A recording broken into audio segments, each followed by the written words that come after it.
Welcome to a deep dive. Today we're looking at something pretty unsettling you brought to us.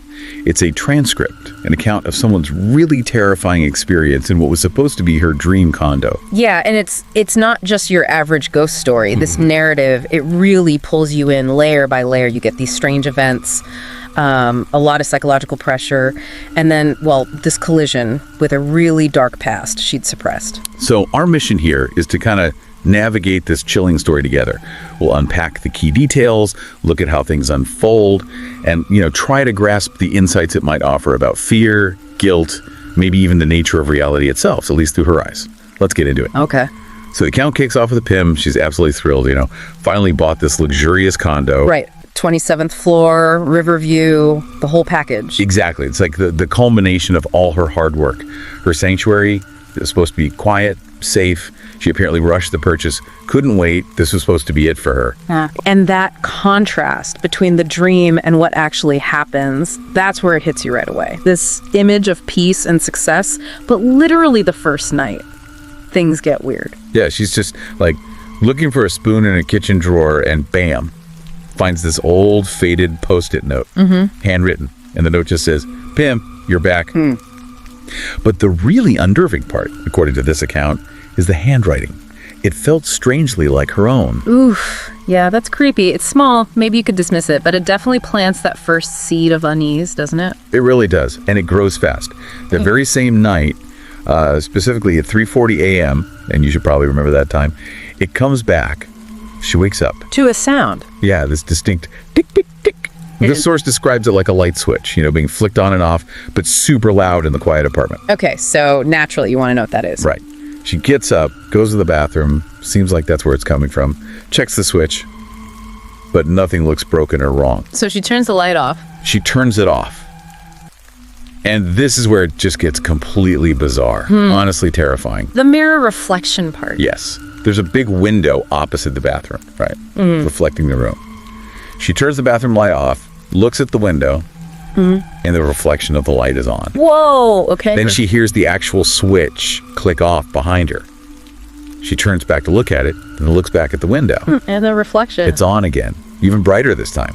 It's like the reflection is doing its own thing, totally separate from the real switch. That's deeply unsettling. It's like physics just went out the window, so she must be panicking. You'd think. But she reacts with this strange mix of, fear and defiance. She actually speaks to whatever she thinks is in the reflection, calls it foolish. And it replies. Yeah.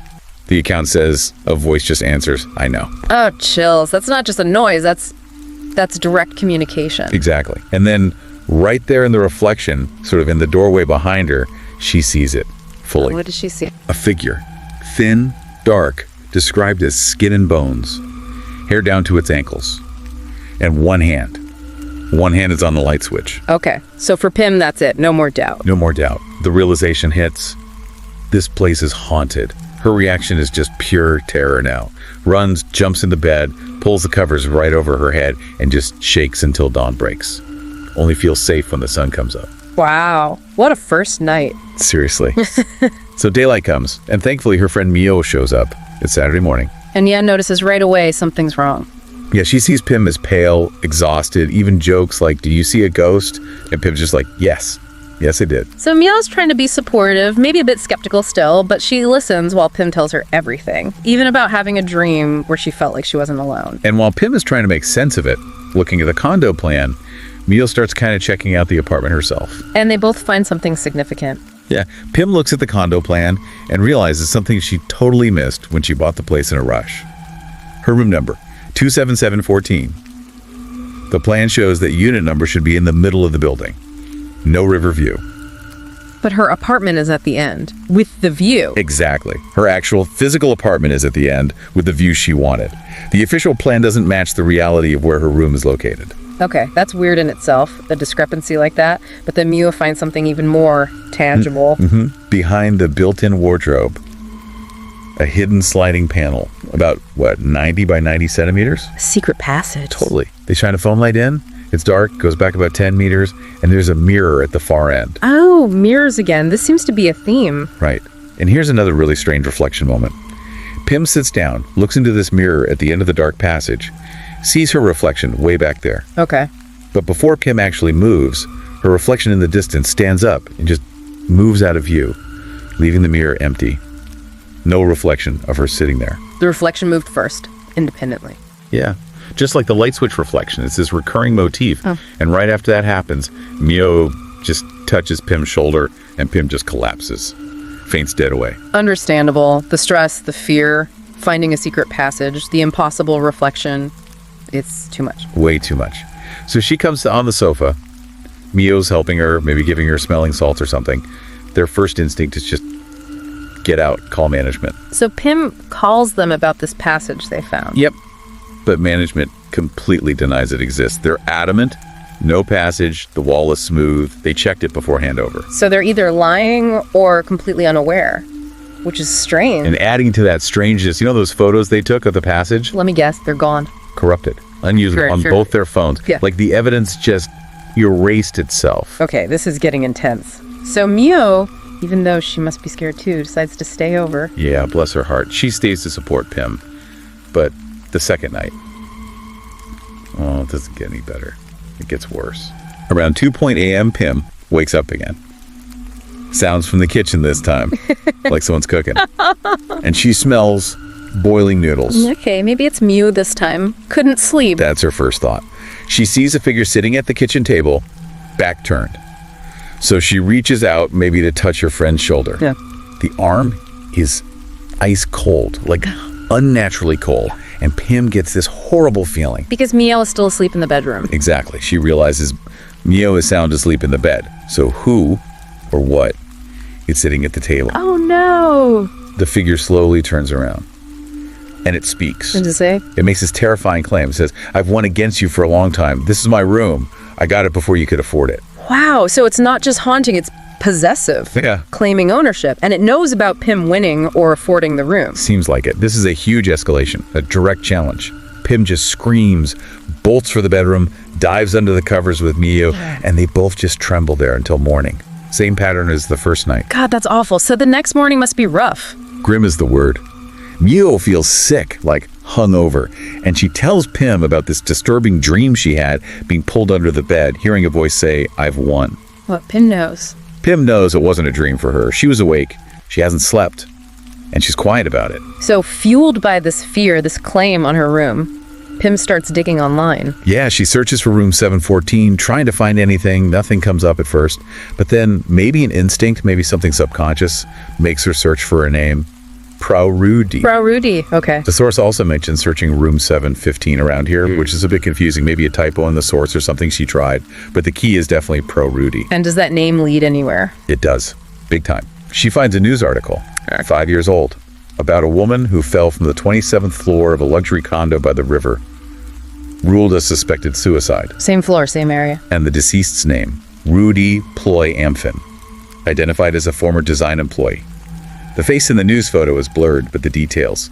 Rudy Ploy Amphin. Prawradee. Very similar. Design employee, 27th floor Riverside condo. It all fits. Yeah, but you'd think this would make Pim run for the hills, right? But it doesn't. No. It fuels her defiance. The account says she grips her hands, mutters she won't give up, won't move. This is her room. She bought it fair and square. That determination to stay despite everything is something else. It's a core part of her struggle here. Absolutely.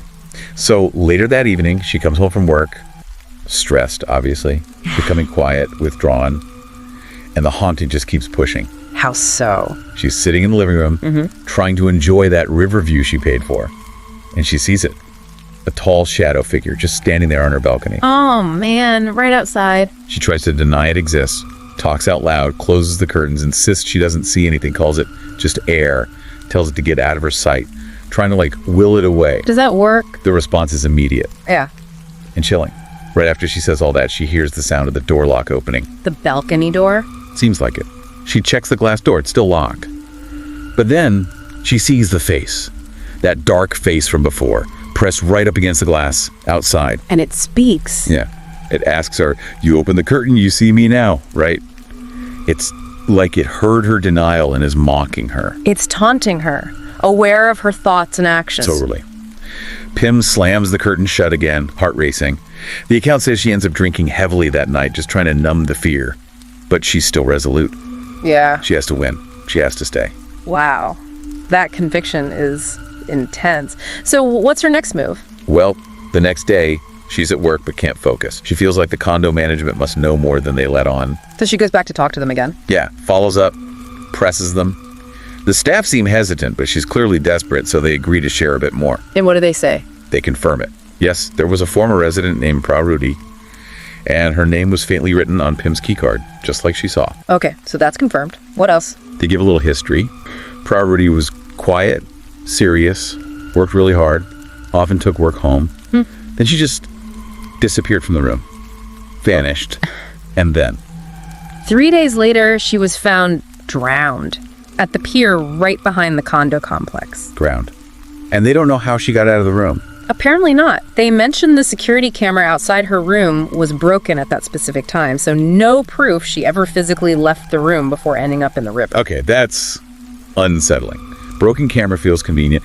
Pim just takes this information in. Yeah, she leaves quietly, absorbing these disturbing details. And that night, things escalate again. With a dream, a very vivid, specific dream. She dreams she is Prawradee. Whoa. She's crying in front of a large mirror, saying something like, I am seen at least by myself in the reflection. Wow. Okay, and then she wakes up. At 3:40 a.m., that time again. Of course. And compelled by the dream, she gets up and goes to the large mirror she saw in the dream, which presumably is a real mirror in the apartment. Okay, standing in front of the mirror again, what happens this time? She's expecting her own reflection, but she feels this dread, like she knows it won't be normal, and she's right. A shadow appears behind her reflection. Another figure. Yeah. It places hands on her shoulders in the reflection and whispers that same phrase. You see me now, right? The phrase from the balcony door. Exactly. Yeah. But this time, Pim doesn't scream. Her reaction is different. It's like pure, desperate strength kicks in. What does she do?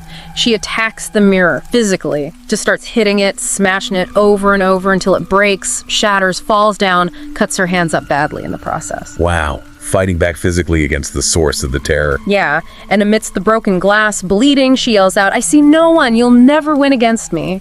Trying to break its hold, deny its reality. Does it work? Does breaking the mirror stop it? Not quite. There's one last horrifying image. As she's saying those words, the dark, broken backing of the mirror shows an image. A laughing woman. Oh, God. And then that laughing face morphs, changes, until it looks exactly like Pim's own face, laughing back at her from the broken mirror. Her own face. Yep. Mocking her. That's devastating. It's the final straw for that moment. The shock, the fear, the blood loss. Pim collapses again, faints, and ends up back in the hospital. Back in the hospital, and Mew is there again. Yes. Wakes up, Mia's there, telling her to rest. Mew apparently had to get management to break into the room when Pim wasn't answering her phone or the door. So Mew kind of knows something bad happened. Pim gets discharged after a couple of nights, still needs her hands treated. And Mew offers to stay with her at the condo while she recovers. Seems like the sensible thing. But Pim refuses. Refuses? Why? She insists she's not scared. She holds up her bandaged hands like, see, I fought back. I'm winning. Mew is reluctant, but Pim insists, so Mew leaves her alone. Okay, so Pim's back in the condo alone, injured but defiant. Yeah, but the fight is taking its toll. She's exhausted, physically and emotionally. She starts questioning if it's worth it, all this distress. She really hates the idea of giving up, of letting this thing win, but she's just overwhelmed. And it's in this state, tired and questioning, that something starts to click. Exactly. The really crucial realization starts to surface. Something she's maybe been avoiding. She connects the dots about Prawradee. This isn't just some random name from the news or the key card. She knows her. She realizes Prawradee was a colleague from work. Same department, same floor.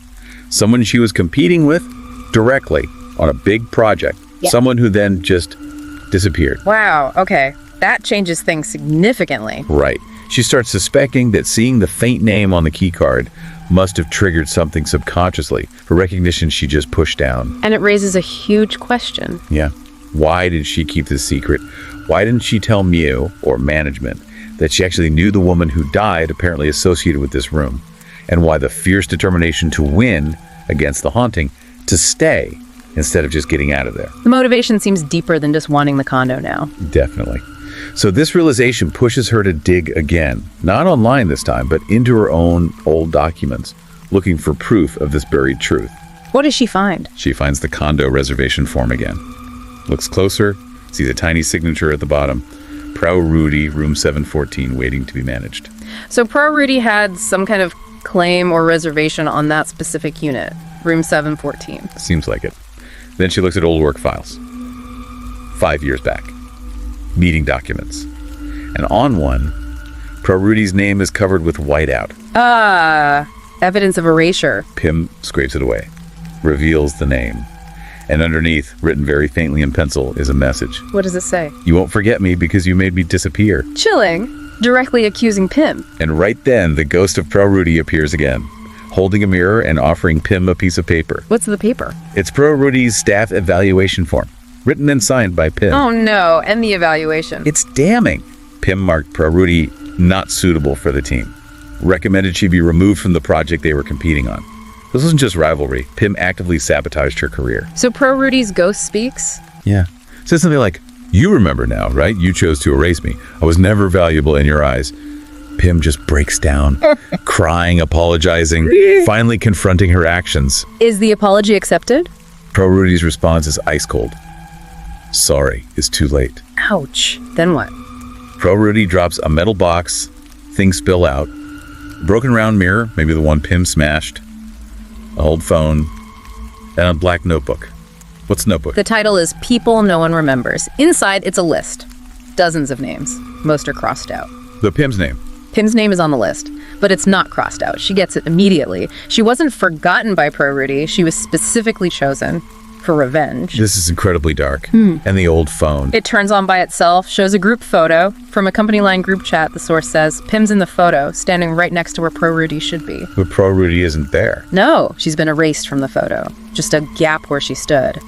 And Pym realizes she did that. She erased Prawradee not just from the project, but from their shared social record, too. Made her digitally invisible. The full weight of it all. The jealousy, the competition, the erasure, the consequences. She just crashes down on her. She falls to her knees, just crying, apologizing over and over to Prawradee's ghost until she passes out again. Utterly broken by the guilt. So she wakes up after that. Wakes up, body aching, scraped up, and there's a new mirror. And on it, written in blood, Oh, God, what now? the message, I will use a steel brush to erase your existence until you disappear.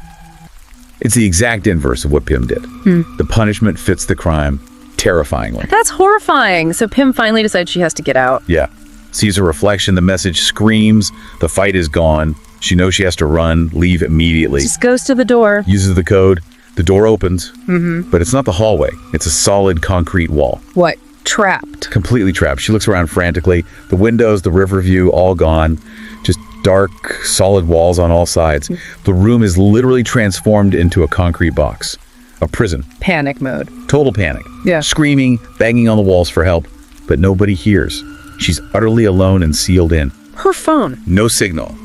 Dead. But then it turns on by itself, like the other one. Shows a picture of her, but it changes, morphs into a video clip. And the image of her in the video starts laughing. Her own image laughing at her again. And then it speaks. The image of her delivers the curse. You erased me from the project. Now you must be erased from this world. The curse echoing her actions again. Can she stop it? No. She tries to delete the video, tries to scroll. All her other photos are gone. It now tries to turn the phone off. Nothing works. It's locked on this tormenting video. Then she hears knocking again from behind the wardrobe passage. It's relentless pressure. Her spirit just breaks. She sinks to the floor, utterly defeated, gives up the fight she was so determined to win. She just whispers, I give up. Let me go. And Prawradee appears. Yes.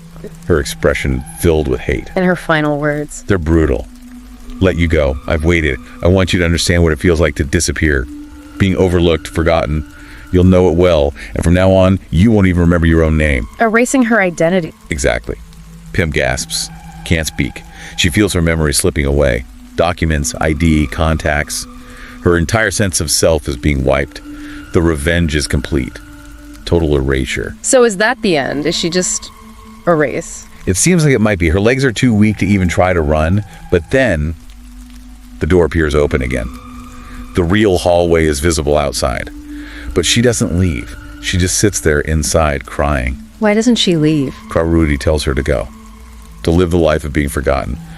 But Pim refuses. In a complete turnaround, she says she'll stay. She wants to be tormented more. She accepts her guilt fully now and wants to atone right there with her sister. Wow, acceptance instead of flight. And this leads to the final huge confession, the one that unlocks everything. Pim reveals Prawradee wasn't just a colleague she sabotaged. What was she? Prawradee was her older twin sister. Twin sister. Oh my God. She confesses everything. The lifelong jealousy, feeling their parents loved Prawradee more.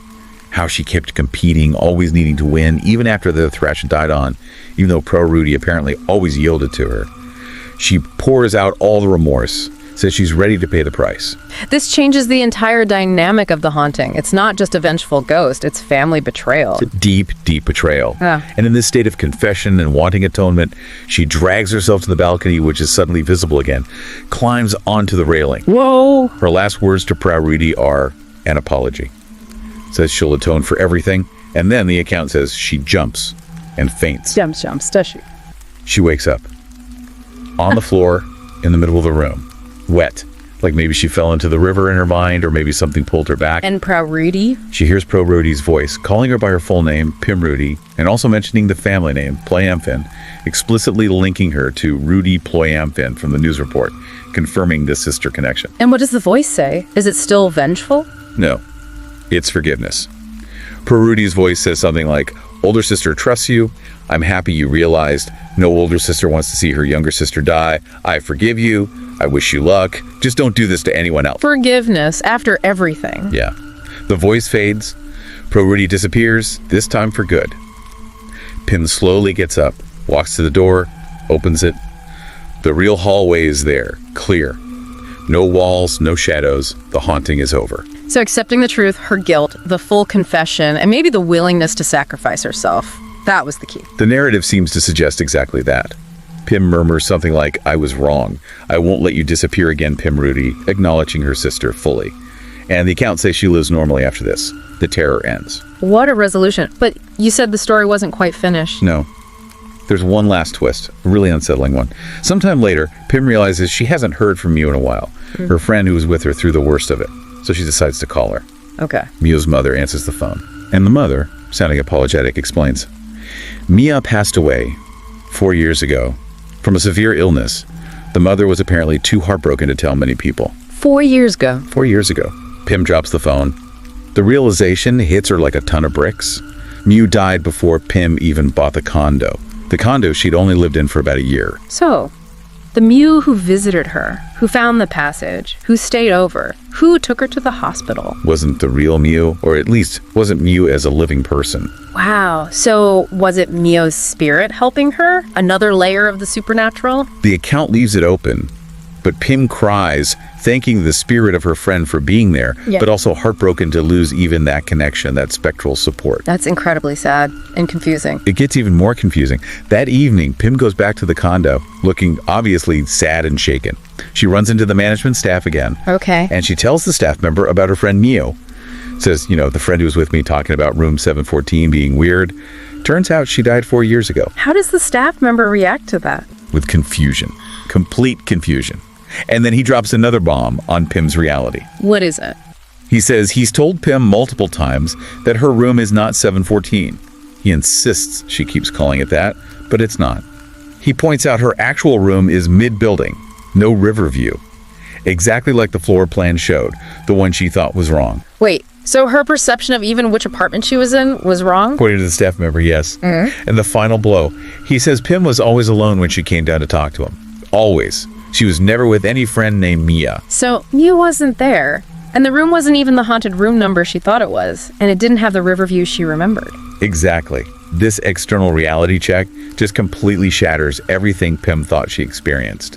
The account says she understands many things in that moment. Then she just collapses, crying, screaming, and faints again. This points towards something else entirely. It really does, because the next time she wakes up, she's in the hospital again. But this time, she's tied to the bed, physically restrained. Restrained. Why? She asks the nurse. And the nurse tells her it's to prevent another delusional episode. The source uses the specific term tout en content, which means like a state of frenzy or madness. Oh, wow. So the hospital sees this as purely psychological. Seems so. Pim struggles, doesn't believe it. The nurse calls the doctor, saying the patient's psychiatric condition has recurred. Recurred, implying this has happened before. The implication is there. The doctor arrives, gives her an injection, Pim blacks out. And that's where the direct narrative ends. Leaving you with this massive ambiguity. Was it all real? Was the haunting real? Maybe triggering a pre-existing condition? Was the sister real? Was Meow's spirit real? Or was the entire sequence, from the Post-it note onwards, a manifestation of profound guilt leading to a complete psychotic break? Exactly. The source itself, the narrator reflecting on this account, leans into the thematic weight of it all. They suggest that, maybe karma for hurting someone, for erasing them, has consequences you can't escape, even if you repent or are forgiven by the victim. Karma gets you one way or another. And it brings up that idea of people dying, not just physically, but from being forgotten, overlooked, made invisible by others. Yeah, the narrator sort of warns about that danger in our fast world, treating people like they don't exist. And the final thought from the source is really chilling. It suggests that maybe something even scarier than ghosts is that kind of human coldness, that silence that can make a person feel completely non-existent, leading to a kind of psychological death long before the physical one. Right. The source labels the story, kind of haunted by a true story. It leaves you, the listener, grappling with that question. What's the real horror here? Is it the supernatural possibility? Is it the terrifying potential of the human mind under extreme guilt? Or is it simply the devastating impact our actions, our choices to value or devalue others can have? It really makes you think about the weight of how we treat people, the consequences of making someone feel erased, unseen, and how those consequences might ripple out in ways, internal or external, that are truly terrifying. It's an incredibly layered and deeply disturbing story you shared. Thank you for bringing this account for us to dive into today. If you enjoyed hearing this story and our thoughts on it, please do take a second to like, share, and subscribe to us on Anyan's Horror Docs. We'll have more stories and discussions like this coming up. Thanks for listening. See you next time.